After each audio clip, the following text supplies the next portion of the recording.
My name's Jean Gross. My career is focused on overcoming barriers to achievement. I led work on this, for example, for the former national strategies. We know from research that one of the biggest barriers to achievement for many children is lack of support at home. Experts like Professor Charles Deforge have taught us that where parents get involved with their child's learning, the child's attainment is likely to be up to 17% greater than if they don't. Now, the problem, of course, is how to reach out to families who find it hard to engage with school. You know the reasons. They may have had a negative experience of school themselves, they're often afraid of teachers, they may not be fluent in English, or they may just be too stretched and stressed by life to have the energy to come in to see you. But here are some ideas that may help. They all come from schools I've visited which have succeeded in engaging harder to reach parents, even against the odds.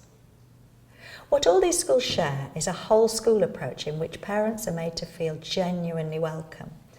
Inviting parents to come into school assemblies, then siting the assembly on the top floor so that parents with buggies can't get up the stairs, is an example of how not to make parents feel welcome, yet I've seen it happen time and time again. And some school entrance halls would make most parents run a mile. Hard seats, nothing but wordy school brochures to look at, a small parents' notice board with dog-eared posters.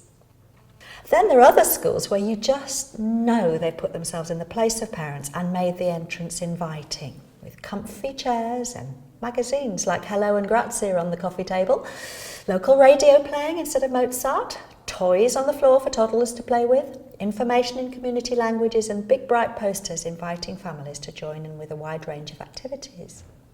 The next point is about the nature of these activities for families. Schools that are successful in engaging parents always start with where parents are, rather than where they would like them to be. Some parents won't come in for workshops about literacy or maths, at least to start with. They probably will come in for nail art or stress management or to use an internet cafe. Dads might come in for a workshop on den building with their children, for example.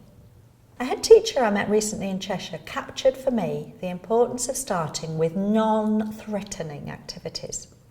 Her cluster of schools have a project called Talking Boxes to help children's language development. They invested in some sturdy wooden boxes and invited parents in to decorate a box with their child. They then take the box home and put in it 4 or 5 things that are special to the child, who brings the box into school and is given time to talk about their special objects. Now, what this head teacher said to me was, our parents are very anxious about coming into school. They'd never come in for most things, but decorating a box, that was okay. That was safe. Once you've managed to hook parents in with some non-threatening activities, you can build up slowly to ones that focus on academic learning and the curriculum. Another top tip is to send good news home regularly. Some schools send praise postcards, some send texts about a child's achievement. For many parents, their previous experience may have been having contact with their child's school only when there's been a problem. So it's really important to show them that you are different. Finally, I'd like to focus on how you have conversations with parents. Most of what we do when we meet parents tends to be telling them about their child. You can turn that on its head by asking and listening rather than telling. So you could start a parents' evening conversation by asking what the child's interested in, what they like doing outside school. Some schools find they discover a child's hidden talents this way.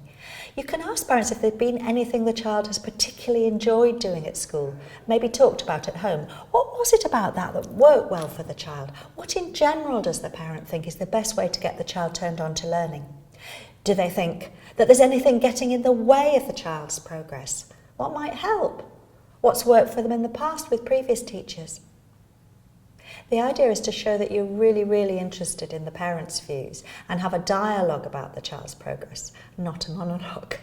To me, the secret of success lies in putting yourself in parents' shoes and making them feel comfortable.